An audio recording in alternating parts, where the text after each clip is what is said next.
بسم اللہ الرحمن الرحیم۔ اور ابھی اپنی منظرے میں بھی بات آئی اور مسئلہ بھی بات کہی کی باتیں جو ہیں جو ہمیشہ کہی جاتی ہیں اور ہم دوبارہ حضرات کے سامنے عرض کرنا چاہتے ہیں کہ اس لیے یہ بڑا حساس کام بڑا نازک کام عشق پیارے شیشہ ایک ہے نا، عشق پیارے کھیل نہیں، عشق پیارے کھیل نہیں ہے، عشق کارے شیشہ و آہن، یہ بالکل شیشہ و آہن کا کام، یعنی ایک طرف ہمیں اپنی ایمانی سلامتی اور اس کے ایک چھوٹے سے چھوٹے تقاضے کو بھی پوری طرح محفوظ رکھنے کی فکر کرنی، کہیں اس میں معمولی سے معمولی بھی مداہنت گوارا نہیں ہے، یہ ہماری بنیاد اور ہماری اصل ہے۔ حضرت مولانا علی میاں صاحب رحمۃ اللہ علیہ نے ایک مرتبہ خطاب میں بات کہی کہ ہم اس ملک میں ایک معمولی سے معمولی نقطے سے بھی دین کے دستبردار نہیں ہو سکتے۔ اگر ہم سے کہا جائے کہ پیجامہ تمہیں ٹخنے سے نیچے پہننا ہے تو اس کے خلاف بھی ہم کھڑے ہو جائیں گے۔ ہمیں حکم ہے اللہ کے رسول صلی اللہ علیہ وسلم کا کہ ہم پائجامہ بھی ٹخنے سے اونچا پہنیں۔ اگر ہمیں کسی نفر سے بھی روکا گیا تو ہم اس کو بھی گوارا نہیں کر سکتے، ہم اپنی تہجد کے ساتھ اپنی اشراق کے ساتھ رہیں گے۔ تو یہ جو ہمارا نظام زندگی ہے اللہ کے نبی صلی اللہ علیہ وسلم کا دیا ہوا، اس کے ایک ذرے سے بھی ہم دستبردار نہیں ہو سکتے۔ اور میں اکثر کہتا ہوں کہ آپ بہت اہتمام کے ساتھ بلڈ ڈونیشن کیمپ کر رہے ہیں یا میڈیکل کیمپ کر رہے ہیں، آپ نے اذان کی آواز سنی، آپ مسافر نہیں ہیں، مقیم ہیں، آپ کے لیے جائز نہیں ہے کہ اس کے بعد آپ مسجد کی جماعت اس لیے چھوڑیں کہ آپ کسی بڑے اہم کام میں لگے۔ نماز سے بڑی اہم کیا چیز ہے؟ یہ توازن اگر نہیں رہا تو برکت نہیں رہے گی۔ اس توازن کو ہمیشہ ہمیں قائم رکھنا ہے۔ دین کے ایک ادنا سے ادنا نقطے سے ہم دستبردار نہیں ہو سکتے، ہم اس کو کسی اہم سے اہم مصلحت کو پیش نظر رکھتے ہوئے نہیں چھوڑ سکتے۔ تو ایک بات تو بنیادی ہے، اور اس میں بڑا مسئلہ یہ ہوتا ہے کہ جیسے ابھی کسی ہمارے ساتھی نے بات کہی تھی کہ ان کا تقاضا یہ ہوتا ہے کہ ہم ان کے تہواروں میں شریک ہوں، ہم ہولی اور دیوالی میں شریک ہوں، اور یہ اسی کو انسانیت سمجھتے ہیں۔ یاد رکھیے ہمیں صاف بات کرنی ہے، قل یا ایھا الکافرون لا اعبد ما تعبدون ولا انتم عابدون ما اعبد ولا انا عابد ما عبدتم ولا انتم عابدون ما اعبد لکم دینکم ولی دین، کہ بھئی تمہارا اپنا طریقہ ہمارا اپنا طریقہ، تم اپنے طریقے پر کام کر رہے ہو، اپنے طریقے پر کام کر رہے ہیں، تم ہمارے طریقے پر آنا نہیں چاہتے، ہم تمہارے طریقے پر نہیں آ سکتے، لکم دینکم ولی دین، تمہارا دین تمہارے ساتھ، ہمارا دین ہمارے ساتھ۔ ہم جو جوڑ کرنا چاہتے ہیں وہ انسانیت کی بنیاد پہ کرنا چاہتے ہیں۔ ہم ایک ملک میں رہتے ہیں، ایک ماں باپ کی اولاد ہے، ہمارے خون کا رنگ ایک ہے، ہمارے تقاضے اندر کے جسم کے ایک ہیں، تو ہمیں اس کو سمجھنے کی ضرورت ہے۔ ہم ایک دوسرے کا ساتھ دیں، ایک دوسرے کی مدد کریں، اور انسانی بنیادوں پر ہم ایک دوسرے سے قریب آئیں۔ جو مذہبی بنیادیں ہیں وہ ہمارے ساتھ، یہ ایک بڑا اہم مسئلہ ہے۔ اگر ذرا بھی اس میں ہم نے تجاوز کیا، ہم نے صاف یہ بات درجنوں مرتبہ کہی کہ ہم نے اگر ان کے جو مذہبی جلوس ہیں ان میں پھول چڑھائے، یا ہم نے ان کا استقبال کیا، یا اس جلوسوں کو ہم نے پانی پلایا، یاد رکھیے جائز نہیں ہے، بالکل اس کی اجازت نہیں۔ آپ جو ایسی جگہ ہیں جہاں عام طور سے لوگ آتے ہیں، جو پبلک پیلس کہلاتی ہیں جگہیں، آپ بازار جائیے، آپ ہاسپٹل جائیے، آپ جیلوں میں جائیے، آپ اسکولوں میں جائیے، جہاں ہر طرح کے لوگ ہوتے ہیں، آپ وہاں جا کر خدمت کیجیے، لیکن کسی مذہبی کام میں کسی طرح کی مدد کرنا جائز نہیں۔ وَلَا تَرْكَنُوا إِلَى الَّذِينَ ظَلَمُوا فَتَمَسَّكُمُ النَّارُ، صاف کہہ دیا گیا کہ ذرا بھی ظالموں کی طرف جھکاؤ نہیں ہونا چاہیے، ورنہ تمہیں آگ پکڑ لے گی اور اس کے بعد کوئی تمہارا مددگار نہیں ہوگا، تم چاہو گے بھی تو کوئی تمہاری مدد نہیں کرے گا، اس سے تو ہم اللہ کی مدد سے محروم ہو جائیں۔ تو اس لیے یہ پہلی نزاکت ہے، ایک طرف ہمیں ان کو قریب کرنا ہے، لیکن دوسری طرف ان کے کسی مذہبی کام میں کسی طرح کا جھکاؤ، کسی طرح کی مدد اور کسی طرح کا تعاون یہ ہمارے لیے جائز نہیں۔ اس میں ہمیں بہت زیادہ محتاط رہنا ہے، یہ سب سے بڑی نزاکت والی بات۔ اکثر یہ ہوتا ہے، میں دیکھا ہے پورے ملک میں جو لوگ کام کرتے ہیں، پیام انسانیت کے عنوان سے کرتے ہوں یا کسی دوسری تحریک سے جڑے ہوئے ہوں، کسی عنوان سے کرتے ہوں، ان سے یہ غلطیاں ہوئی ہیں کہ جا کر مندروں میں صفائی کرنے لگے، وہ جا کر ہار پھول ڈالنے لگے ان کے مذہبی جلوس میں، اس کی قطعاً اجازت نہیں ہے۔ اور جتنے پیام انسانیت کے کام کرنے والے ہیں اس کو اچھی طرح کان کھول کر سن لیں اور ان لوگوں تک پہنچا دیں جو یہاں نہیں آئے۔ فَلْيُبَلِّغِ الشَّاهِدُ الْغَائِبَ، کہ جو لوگ موجود ہیں وہ ان لوگوں تک بات پہنچائیں جو نہیں ہے۔ ہمارے پیام انسانیت کے لوگوں نے بھی یہ غلطیاں بعض مرتبہ کی اور ہم نے فون کر کے ان سے کہا کہ آپ یہ غلطی کر رہے ہیں، آپ کام کو کھوکھلا کر رہے ہیں، اس لیے کہ اگر ہم نے خدا نخواستہ یہ عمل کیا تو یہ تو رکون ہے ایسے ظالموں کی طرف جو شرک میں مبتلا ہے، تو اس کی قطعاً کہیں سے بھی اجازت نہیں دی جا سکتی۔ اس لیے ایک یہ نزاکت ہے، اس کو سمجھنا ضروری۔ اور پھر ہم کام کرنے والے اپنی نگہداشت رکھیں، یہ بھی بہت اہم بات ہے۔ کام کرتے کرتے کبھی کبھی یہ ہوتا ہے تو لوگوں سے مل کر دل پر ایسا غبار آتا ہے، اور ظاہر ہے آپ اہل شرک کے بیچ میں رہ رہے ہیں، اہل کفر کے بیچ میں رہ رہے ہیں، اس کے نتیجے میں کبھی کبھی شرک کی نفرت کم ہوتی ہے۔ ہمیں اپنا بار بار جائزہ لینے کی ضرورت ہے۔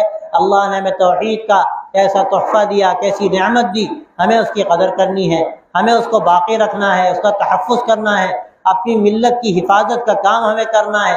تو ہمیں بار بار اپنا جائزہ لینے کی ضرورت ہے، اور اس کے لیے ضروری ہے، میں اکثر کام کرنے والوں سے کہتا ہوں کہ اذکار کا بھی اہتمام کریں۔ درود شریف ہے اور استغفار ہے اور کلمہ طیبہ لا الہ الا اللہ کا ورد ہے۔ کام کرنے والوں کو ضرور اس کا خیال کرنا چاہیے۔ لا الہ الا اللہ کا ورد اس لیے کہ اس میں شرک کی نفی ہے، غیر اللہ کی نفی ہے، اور ہم جب غیروں کے ساتھ جاتے ہیں، اپنے برادران وطن کے ساتھ جاتے ہیں، اگر ان کو ہم غیر نبی کہیں، ظاہر ہے کہ ایک رشتہ انسانی رشتہ ہے، لیکن شرک کی گندگی ایسی لگی ہوئی ہے کہ اس کا ڈر ہوتا ہے کہ خدا نخواستہ اس گندگی کا کوئی چھینٹا ہمارے اوپر نہ پڑ جائے، ہمارے دل پر نہ آ جائے، ہمارے دماغ پر نہ آ جائے، ہمارے فہم میں کہیں یہ بات پیدا نہ ہو جائے۔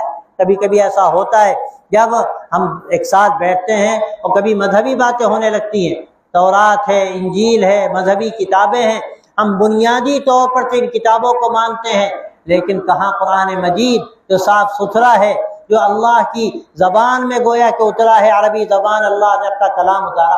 باقی دنیا میں کوئی بھی کتاب ہو، ہم اگر ان کو مانتے بھی ہیں تو ہم اس پر یقین کرتے ہیں کہ کوئی کتاب اس وقت اللہ کی کتاب باقی نہیں رہی، الفاظ بدل گئے، معانی بدل گئے، ایسی تحریف ہوئی کہ کچھ باقی نہیں رہا۔ اسی طرح جو ہمارے برادران وطن ہیں ان کی بھی کتابیں ہیں، ہو سکتا ہے مذہبی کتابیں رہی ہوں، اور ہو سکتا ہے ان میں انبیاء پیدا ہو، کیا سکتا ہے یقینی بات۔ وَإِن مِّنْ أُمَّةٍ إِلَّا خَلَا فِيهَا نَذِيرٌ، قرآن مجید کہتا ہے کہ اللہ نے ہر قوم میں نذیر یعنی نبی بھیجے۔ یہاں بھی نبی آئے ہوں گے، اور جو بڑے بڑے لوگ ہیں کیا بعید ہے کہ نبی ہوں، لیکن نہ ان کی تعلیمات باقی رہیں، نہ ان کی کتابیں باقی رہیں، اور جو کتابیں آج ہمارے سامنے ہیں ہو سکتا ہے چند باتیں رہ گئی ہوں۔ ہمارے بہت سے ساتھیوں نے تلاش کی اور بہت ساری ایسی چیزیں انہوں نے پیش کی جن کا تعلق توحید سے ہے، جس کا تعلق رسالت سے ہے، جن کا تعلق آخرت سے ہے، لیکن کیا اس سے وہ آسمانی کتابیں ہو گئیں؟ ہاں، چند چیزیں ہیں جو بچی کچی رہ گئی، اور ان کو ہم اگر تلاش کر کے ایک وجہ مناسبت پیدا کریں اور کلمہ سوا کے طور پر پیش کریں تو یہ ہو سکتا ہے۔ لیکن اگر کوئی یہ سمجھتا ہے کہ جس طرح قرآن مجید کو وضو کر کے چھوا جائے، اسی طرح ان کتابوں کو وضو کر کے چھوا جائے، اس کے بغیر مناسب نہیں، بہتر ہے کہ وضو کر لیا جائے، تو بیکار کی بات۔ ان کتابوں کی کوئی قیمت ایسی نہیں ہے، نہ کوئی ان میں تقدس ہے۔ تو یہ ہمارے ذہن کو صاف ہونا چاہیے کہ ہمارا جو دین ہے، اللہ نے ہمیں کتاب دی قرآن مجید کی شکل میں، اور جو ہمیں شریعت دی، یہ ہماری سب سے بڑی سوغات اور سب سے بڑی امانت ہے، ہمیں اس کی حفاظت کرنی۔ میں پیام انسانیت کے ایک خادم کی حیثیت سے طاقت کے ساتھ یہ بات آپ سے کہنا چاہتا ہوں کہ کہیں بھی ہم سے یہ غلطی نہ ہو، یہ سب سے پہلی بات۔ اور بڑی نازک بات، ہمیں بار بار ملنا ہے، ہمیں مدارات کا عمل کرنا ہے، لیکن مدارات و مداہنت میں فرق، مدارات و مداہنت میں فرق ہے۔ مداہنت جائز نہیں، موالات کو بھی ہمیں قرآن مجید میں صاف صاف کہہ دیا گیا کہ موالات بھی جائز نہیں، ہاں مدارات جائز ہے۔ اخلاق بہتر سے بہتر اختیار کیے جائیں۔ اللہ کے نبی صلی اللہ علیہ وسلم کی مبارک سیرت ہمارے لیے نمونہ ہے۔ میں نے کل بھی عرض کیا کہ مکہ مکرمہ میں قحط پڑا، وہ جو سردار تھے مشرکوں کے، ان کو آپ نے چندہ کر کے ریلیف بھیجی، یا آپ نے گویا کہ جو عمل تھا اس سے ثابت کیا کہ دونوں چیزیں الگ الگ، موالات الگ ہے اور مدارات الگ ہے، مداہنت الگ ہے اور مدارات الگ ہے۔ ہم مدارات کریں گے، ہم اچھے اخلاق کا اظہار کریں گے، لیکن دل کی دوستی یہ بہت خطرناک بات ہے۔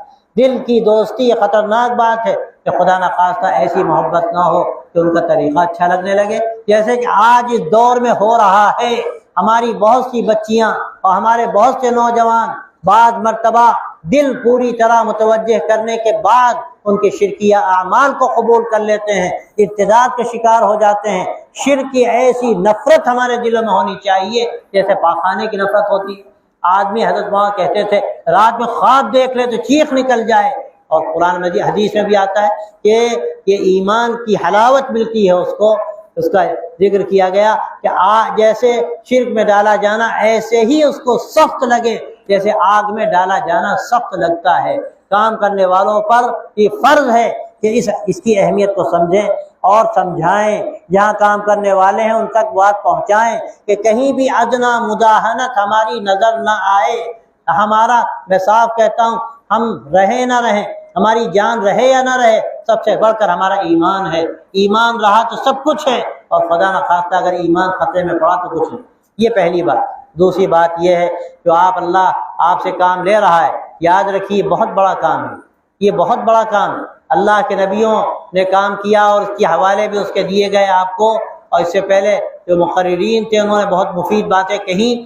آپ اس کی اہمیت کو بھی سمجھیے کہ آپ گویا کہ ایک اللہ کے بندوں کو اللہ کے بندوں سے جوڑ رہے ہیں۔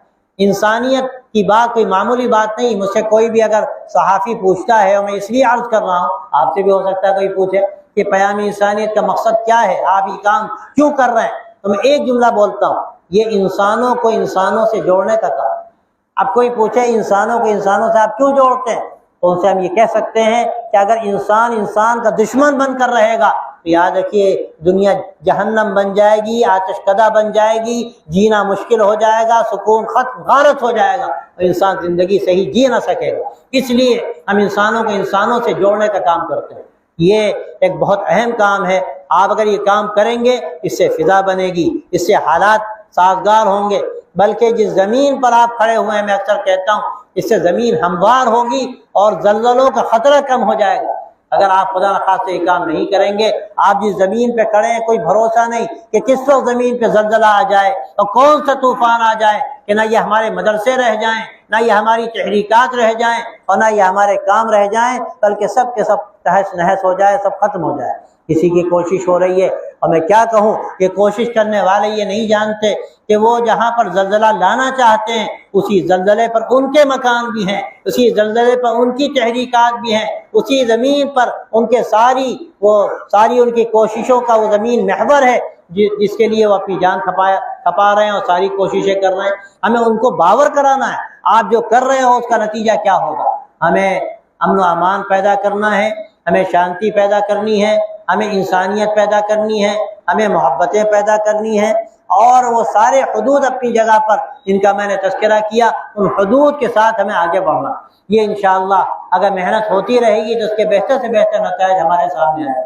تیسری بات یہ ہے کہ ہمیں جو کرنا ہے اللہ کے لیے کرنا ہے، ہمیں جو کرنا ہے اللہ کے لیے کرنا ہے۔ یہ اللہ کی رضا کے کام، یہ اخلاق کا بہتر ہونا اللہ کے نبی کی سب سے بڑی سنت ہے۔ وَإِنَّكَ لَعَلَىٰ خُلُقٍ عَظِيمٍ، ہمیں سمجھ کر عمل کرنا ہے۔ اب اللہ کے نبی صلی اللہ علیہ وسلم کے راستے کو اختیار کر رہے ہیں، اگر ہم یہ نیت کریں گے اور اللہ کی رضا کو پیش نظر رکھیں گے تو ہمارے کاموں میں انشاءاللہ برکت ہوگی۔ اور اگر ہم اس لیے اخلاق برت رہے ہیں، جیسے بات آئی کہ فلاں ہم سے خوش ہو جائے، فلاں ہم سے خوش ہو جائے، فلاں ہم سے خوش ہو جائے، اس سے کچھ ہمیں ملنے والا نہیں۔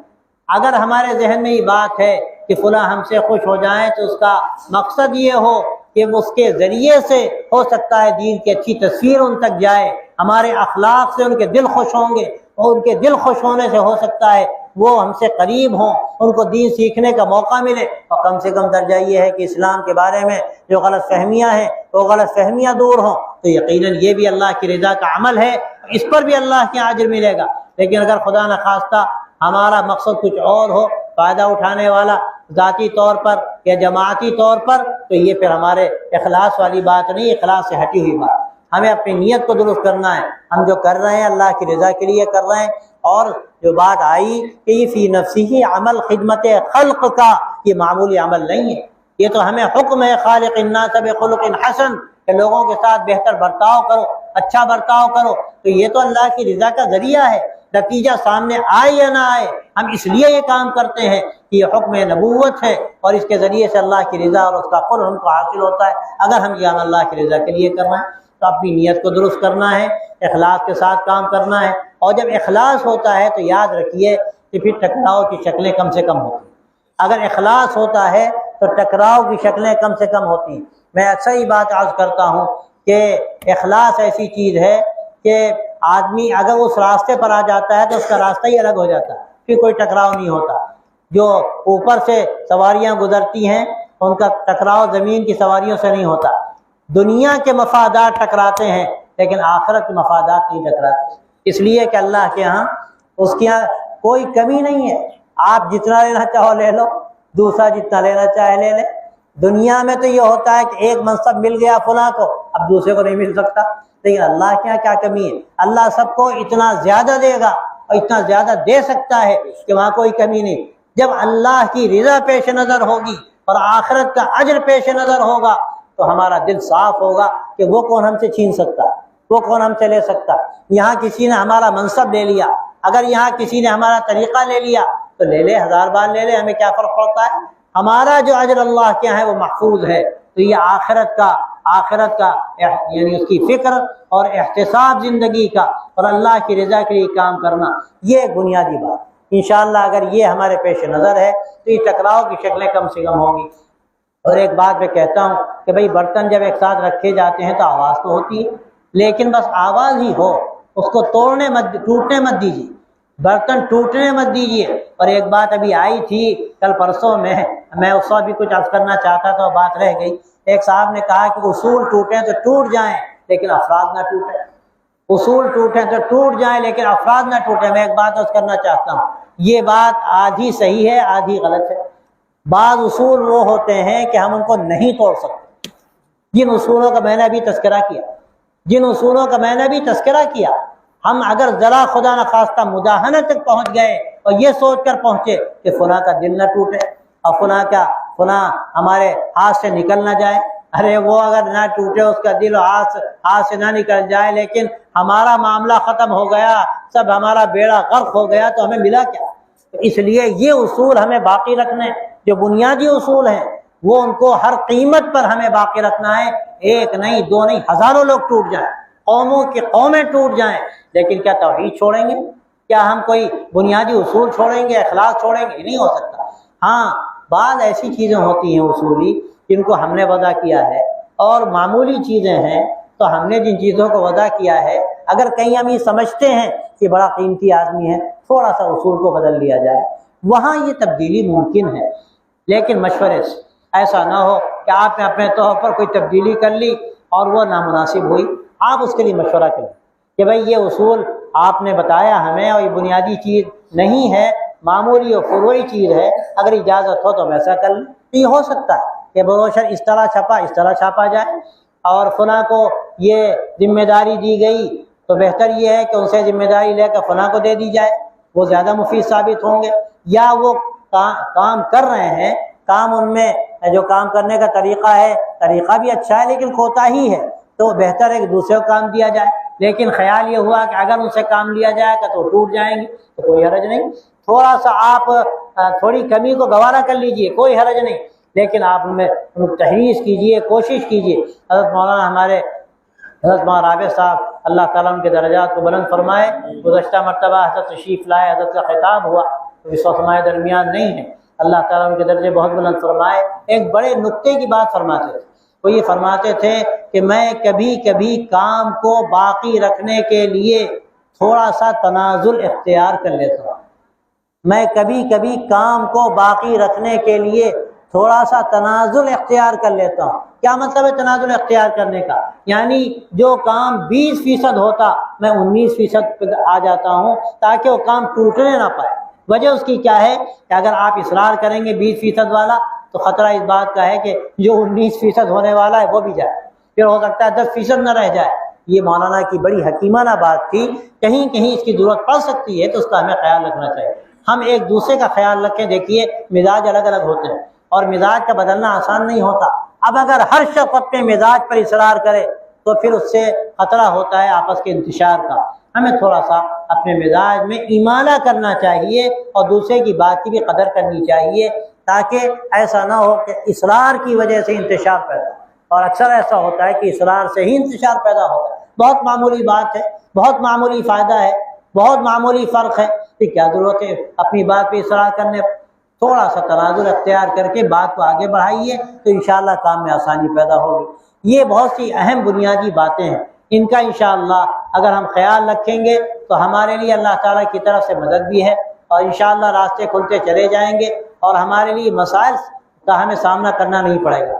اسی کے ساتھ آپ نے جو مشورے کیے، میں آخر میں خاص طور سے کہنا چاہتا ہوں کہ جن علاقوں میں کام ہو رہا ہے ان علاقوں کی بڑی ذمہ داری، اس وقت جو ملک کی صورتحال ہے، اگر آج بھی خدا نخواستہ ہم تیار نہ ہوئے اور ہم اس کے لیے کھڑے نہ ہوئے اور اس کے لیے اپنے وقت کو ہم نے فارغ نہ کیا، یہ بات اچھی طرح سن لیجئے، ہمارے سارے کام ایک طرف اور ان کی ساری اہمیت ایک طرف، لیکن اگر آپ نے اس کام کے لیے کچھ وقت کو فارغ نہ کیا تو ہمارے سارے کام خطرے میں، ہمارے سارے کام خطرے میں ہیں۔ آپ اس کے لیے وقت کو فارغ کیجیے، اور ایک مشورہ ہے میرا، ہر علاقے میں کم سے کم ایک آدھ افراد تو ایسے ہوں کہ اس کام کے لیے کلیتاً فارغ ہو جائیں، اور یہ تجویز آپ کر سکتے ہیں۔ آپ دیکھیے کس کو دلچسپی زیادہ، کون اس کے لیے آگے آ سکتا ہے، پھر اس کے لیے اگر کچھ مالی وسائل ہیں، وہ کہیں مدرس ہے یا کسی کام سے وابستہ ہے، تھوڑی بہت اس کی تنخواہ ملتی ہے، کچھ معاوضہ یا تجارت کا کچھ فائدہ اس کو حاصل ہوتا ہے، آپ یہ طے کر لیجئے ہم اس کو فارغ کر دیتے ہیں، اور اس کے جو اخراجات ہیں گھر کے،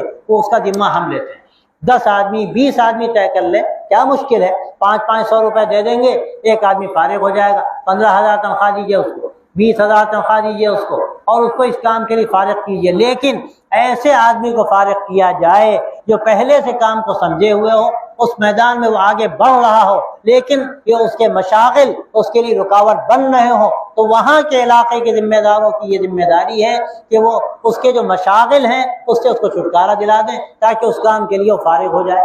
ہر علاقے میں ایسے افراد اگر تیار ہو جائیں گے تو انشاءاللہ کام کرنے میں بڑی سہولت ہوگی۔ اور یہ تنخواہ لینے کی جو بات ہے، اس میں کوئی حرج نہیں ہے۔ بہت سے لوگوں کے ذہنوں میں خیال پیدا ہوا کہ پھر یہ اللہ کے لیے کہاں ہوا، صدیق اکبر سے بڑھ کر کون ہوگا، صدیق اکبر سے بڑھ کر کون ہوگا۔ میں نے پہلے بھی مثال دی اور پھر میں مثال دیتا ہوں۔ حضرت صدیق اکبر جب کاروبار کے لیے جانے لگے خلافت کے بعد، حضرت عمر نے دامن پکڑا، حضرت کہاں جا رہے ہیں؟ فرمایا بھائی گھر کے بچوں کا اور گھر والوں کا بھی تو حق ہے، ان کا ہمیں انتظام کرنا۔ حضرت عمر نے کہا کہ آپ کو پورا وقت دینا ہے۔ کیا کہا انہوں نے؟ آپ کو پورا وقت دینا ہے، اب یہ بات نہیں چلے گی، اور آپ کو بیت المال میں سے معاوضہ دیا جائے گا جس سے آپ کا گھر چلے گا، اور بہت معمولی معاوضہ متعین ہوا۔ حضرت ابوبکر تو آخری، صدیق اکبر تھے وہ، تو آخری حد تک پہنچے کہ جب ان کی اہلیہ نے میٹھا پکانے کے لیے پیسے روکے، انہوں نے حساب کر کے وہ پیسے بھی کم کرا دیے۔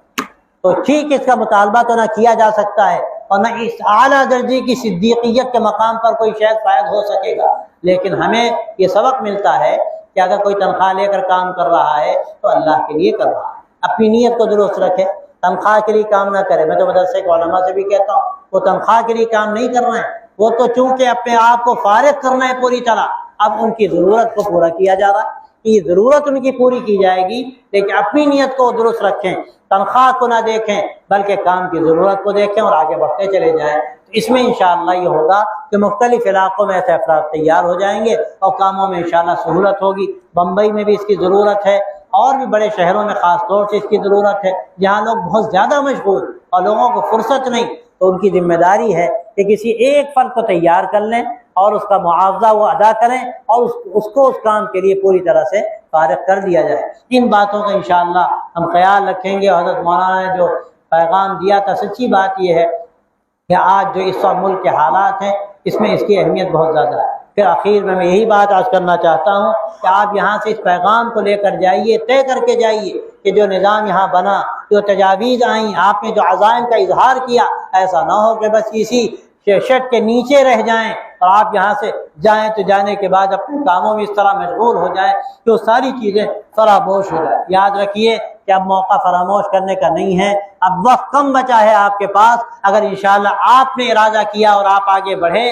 تو یہ ملک کو بدلنے والی بات، ملک کو بدلنے والی بات، یہ خطرات کو دور کرنے والی بات، اور یہ انسانوں کا جو اس وقت جنگل ہے، ہر طرح کے انسان ہیں اور بہت سے انسان جانوروں کی شکل اختیار کرتے چلے جا رہے ہیں، ہمیں ان کو پکارنا ہے اور انسانیت کی دہائی دینی ہے اور انسانیت کی طرف ان کو لانا ہے۔ اور انسان بہرحال انسان ہے، اس کے اندر ایک دھڑکتا ہوا دل ہے۔ جب آپ محبت کی بات کریں گے، لگاؤ کی بات کریں گے، انسانیت کی بات کریں گے، یہ ایسی چیز ہے کہ کوئی بھی سخت ذہن رکھتا ہو لیکن وہ پسیجتا ہے۔ اور اس کے 10-20 واقعات ہمارے سامنے، ایسے لوگ کہ جن کے بارے میں تصور مشکل تھا کہ یہ قریب آ سکتے ہیں، لیکن جب انسانیت کی بات کہی گئی، ان کی خدمت کا کچھ کام سامنے آیا، ایسی تبدیلی پیدا ہوئی کہ تبدیلی ایک جگہ نہیں ہوئی بلکہ بعض مرتبہ پورے علاقے پر اس کا اثر نظر آیا۔ انشاءاللہ اگر اس کے لیے ہم تیار ہوں گے، آگے بڑھیں گے، میدان میں آئیں گے اور کام کریں گے۔ کیا کہوں، خدا میں قسم کھا کر اگر کہتا تو کہہ سکتا تھا کہ آپ اس کے نتائج انشاءاللہ اپنی آنکھوں سے دیکھیں گے، لیکن یہ جو تھوڑا سا کام ہے، کام اس سے بننے والا نہیں۔ یہ جیسے تاریخ جنگل ہو تو اس میں ادھر کوئی پھلجھڑی ہے لگا دے، ادھر پھلجھڑی لگا دے، یہ پھلجھڑیوں سے کیا بات بنے اور کیا روشنی ہو؟ روشنی جب ہوگی جب جگہ جگہ چراغ جلیں گے، جگہ جگہ چراغ جلیں گے تو انشاءاللہ جنگل میں بھی روشنی ہو۔ تو اتنی بڑی تعداد میں آپ آئے ہیں، اگر آپ نے طے کر لیا کہ اپنے اپنے علاقوں میں آپ کو انشاءاللہ چراغ جلانے ہیں، انسانیت کے چراغ جلانے ہیں جو انشاءاللہ ایک دن ایمان کے چراغ ثابت ہوں گے اور اس کے ذریعے سے انشاءاللہ روشنی پھیلے گی، تو کیا بعید ہے کہ اللہ تعالیٰ آپ کے ذریعے سے وہ کام لے جو اللہ نے کام امام سرہندی سے لیا۔ اور یہاں جو بڑے بڑے مشائخ گزرے، حضرت خواجہ معین الدین چشتی رحمۃ اللہ علیہ، کیا مسئلہ تھا؟ ان کے اخلاق کی برکت و کرامت تھی کہ اللہ نے ان کے ذریعے سے ہدایت عامہ کے فیصلے فرمائے۔ اخلاق کی بلندی کی جو ان کے واقعات ہیں، آخری واقعات ہیں۔ ایک واقعہ میں صرف نقل کرتا ہوں، شاید پہلے بھی میں عرض کر چکا کہ حضرت کے پاس لوگ آتے تھے اور تحفے لاتے تھے۔ ایک صاحب کو کیا سوجھی، انہوں نے سوچا کہ لوگ تحفے لاتے ہیں اور حضرت کا معمول یہ ہے کہ تحفے جمع ہو گئے۔ اقبال خادم تھے، شام کو کہتے حضرت لے جاؤ سب، تو اٹھاتے تھے، لے جا کر گودام میں ڈال دیتے تھے۔ اور ہفتے میں ایک دن اعلان ہوتا تھا کہ بھائی گودام صاف کیا جائے گا، سارے لوگ آتے تھے اور جو جس کے ہاتھ لگتا تھا وہ لے جاتا تھا۔ انہوں نے سوچا کہ حضرت کو تو پتہ بھی نہیں ہوتا۔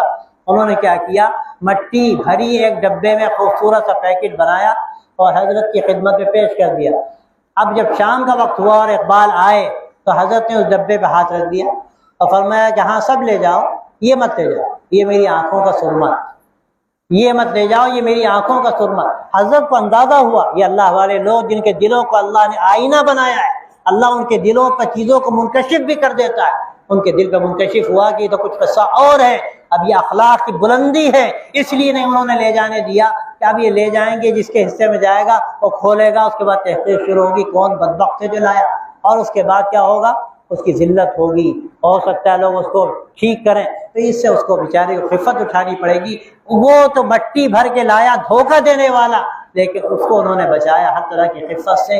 یہ اخلاق کی بلندی، یہ معمولی بات نہیں ہے۔ یہ انشاءاللہ ہم اپنے اخلاق سے لوگوں کے دلوں کو جیتیں گے، اللہ اس کے ذریعے سے ان کے دلوں کو بدلیں گے، اور اللہ اس کو ہمارے لیے کیا بعید ہے کہ بڑی ترقی کا ذریعہ بنائیں، اپنے قرب کا ذریعہ بنائیں، اور اس کے ذریعے سے اللہ تعالیٰ بڑا کام لے۔ اس ملک میں آپ کو بڑی زحمت اٹھانی پڑی، آپ دور دور سے آئے، اور یہاں بھی کیا بعید ہے کہ آپ کو مشقت ہوئی ہو، اسی مسجد میں قیام ہوا، موسم بھی اوپر نیچے ہوتا رہا، ہو سکتا ہے کہ اور بھی دشواریاں ہوئی ہوں۔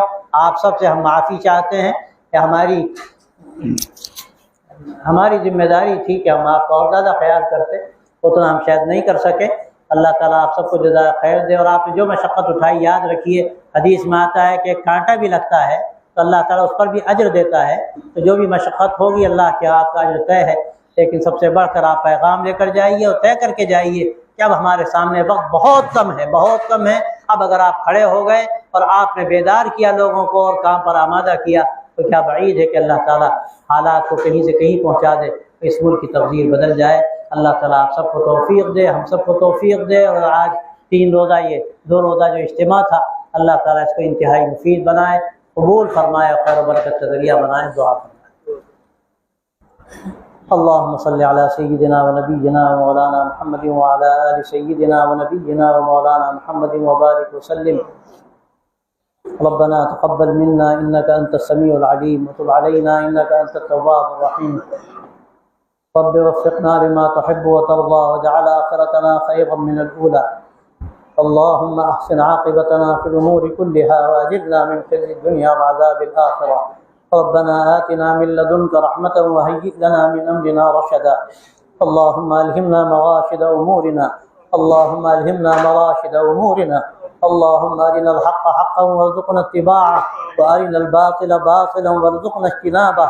ربنا آتنا في الدنيا حسنة وفي الآخرة حسنة وقنا عذاب النار، وقنا عذاب النار. اللهم حبب إلينا الإيمان وزينه في قلوبنا، وكره إلينا الكفر والفسوق والعصيان. اللهم اجعلنا من الراشدين. اللهم آت نفوسنا تقواها وزكها أنت خير من زكاها، أنت وليها ومولاها.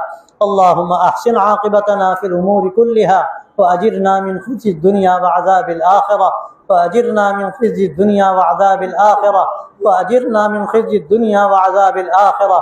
رب وفقنا لما تحب وترضى، واجعل آخرتنا خيرا من الأولى، واجعل آخرتنا خيرا من الأولى. اللهم إنا نسألك خير ما سألك منه نبيك سيدنا محمد صلى الله عليه وسلم، ونعوذ بك من شر ما استعاذك منه نبيك سيدنا محمد صلى الله عليه وسلم. اللهم أنت المستعان وعليك البلاغ، ولا حول ولا قوة إلا بالله. یا اللہ اپنے فضل سے جو حضرات یہاں جمع ہوئے انہوں نے عزائم کا اظہار کیا، یا اللہ وہ نیک مقصد کے لیے جمع ہوئے، تیرے بندوں کو صحیح راستے پر لانے کے عزم کو لے کر جمع ہوئے، اے اللہ اپنے فضل سے ان کی رہنمائی فرما، یا اللہ ان کو غلط راستے سے بچا، غلط اقدام سے بچا، غلط فکر سے بچا، یا اللہ تو ان کی ہمیشہ صحیح رہنمائی فرما اور صحیح راستے پر گامزن فرما. یا اللہ ہمارے دل و دماغ کی حفاظت فرما، ہمیں صحیح راستے پر ہمیشہ ہدایت کے راستے پر قائم رکھ، ہر طرح کے خطرات سے ہماری حفاظت فرما اور پوری ملت اسلامیہ کی حفاظت فرما. یا اللہ پورے عالم اسلام کی حفاظت فرما، یا اللہ پورے عالم اسلام کی حفاظت فرما، خاص طور سے عالم عربی کی حفاظت فرما، اور بالاخص حرمین شریفین کی حفاظت فرما، اور یا اللہ مسجد اقصی کی حفاظت فرما، یا اللہ مسجد اقصی کی حفاظت فرما. یا اللہ جو خطرات ہیں ان کو امیدوں میں مبدل فرما، یا اللہ خیر کے راستوں کو کھول دے اور شر کے راستوں کو یا اللہ تو مسدود فرما. یا اللہ تم مظلوموں کی مدد فرما، یا اللہ جو انتہائی سخت حالات سے دو چار ہے، یا اللہ تیرے بندے ہیں، یا اللہ تیرے محبوب صلی اللہ علیہ وسلم کی امت ہے، یا اللہ اپنے کرم سے تم کی مدد فرما. یا اللہ ان کے قدموں کو جما دے، ان کو ایمان پر استقامت نصیب فرما. یا اللہ غیب سے ان کی مدد فرما، یا اللہ غیب سے ان کی مدد فرما اور پورے عالم اسلام کی حفاظت فرما. جو سازشیں ہیں ان کو ناکام بنا، یا اللہ سازش کرنے والوں پر ان کی سازشوں کو پلٹ دے. یا اللہ اس ملک میں مسلمانوں کی حفاظت فرما، ان کے جان و مال کی حفاظت فرما، ان کی عزت و آبرو کی حفاظت فرما، اور سب سے بڑھ کر ان کے ایمان کی حفاظت فرما. یا اللہ جس طرح ایمان پر اس وقت ڈاکے ڈالے جا رہے ہیں اور ہم خطرے میں ہیں، یا اللہ اپنے کرم سے ایمان کی حفاظت فرما، دلوں میں ایمان کو جما دے، اعمال پر استقامت نصیب فرما. یا اللہ جو حضرات آئے ان کو ایک ایک قدم پر اجر عطا فرما، ان کی مشقتوں پر ان کو اجر عطا فرما. یا اللہ جو عزائم ہیں ان کو آگے بڑھانے کی توفیق عطا فرما. یا اللہ یہاں تو ایک بہتر سے بہتر انقلاب کی صورت پیدا فرما دے. یا اللہ حالات کو بہتر بنانے کی شکلیں ہمیں عطا فرما دے، اور اس کے بہتر سے بہتر وسائل عطا فرما دے، اور کام کی توفیق عطا فرما دے. دلوں میں اخلاص پیدا فرما، اپنی رضا کو مقصود حقیقی بنانے کی توفیق عطا فرما. یا اللہ ہر طرح کے انتشار سے، ہر طرح کے خلفشار سے اور ہر طرح کے غلط کاموں سے تو ہم سب کی حفاظت فرما. دلوں کو یا اللہ تو اخلاص پر جوڑ دے، ایمان پر جوڑ دے، نیک کاموں پر جوڑ دے، اور ہمیں صحیح راستے پر چلنے کی توفیق عطا فرما. یا اللہ جو بیمار ہوں سب کو شفا عطا فرما، جو پریشان حال ان کی پریشانی دور فرما، جو مقروض ہوں قرض کی ادائیگی کی صورتیں پیدا فرما، اور سب کے ساتھ اپنے فضل و کرم کا معاملہ فرما. جو جس کی ضرورت ہے اور پریشانی ہے اے اللہ اپنے کرم سے اس کی جائز ضرورت کو پورا فرما اور پریشانی کو دفع فرما. جو مقروض ہے ان کے قرض کی ادائیگی کی صورتیں پیدا فرما. یا اللہ جو مجمع یہاں پر آیا ان سب کے لیے یا اللہ ان 3 دنوں اور 2 دنوں کو خیر و برکت کا ذریعہ بنا دے. یا اللہ اپنے دلوں کو ہم ایمان سے بھر کر لے جائیں، عزائم سے بھر کر لے جائیں، اور یا اللہ ساری زندگی پھر اس کام سے ہم کو وابستہ فرما، اور اس کے لیے ہمیں قبول فرما، اور اس کے بہتر سے بہتر راستے ہمیں القاء فرما، اس پر چلنے کی ہمیں توفیق عطا فرما. یا اللہ جن لوگوں نے کام شروع کیا ان سب کے درجات کو بلند فرما. وہ یہیں آس پاس سے مسکون ہیں، حضرت مولانا رحمۃ اللہ علیہ، حضرت مولانا عابد صاحب، حضرت عبداللہ صاحب، اور جو بھی حضرات ہیں اللہ ان سب کے درجات کو بلند فرما، اور یہاں کے تمام مسکونین کے درجات کو بلند فرما. اے اللہ جو حضرات آئے ان سب کو اس خیر میں شامل فرما. وصلی اللہ تعالی علی خیر خلقہ سیدنا و مولانا محمد وعلی آلہ وصحبہ اجمعین. برحمتک یا ارحم الراحمین۔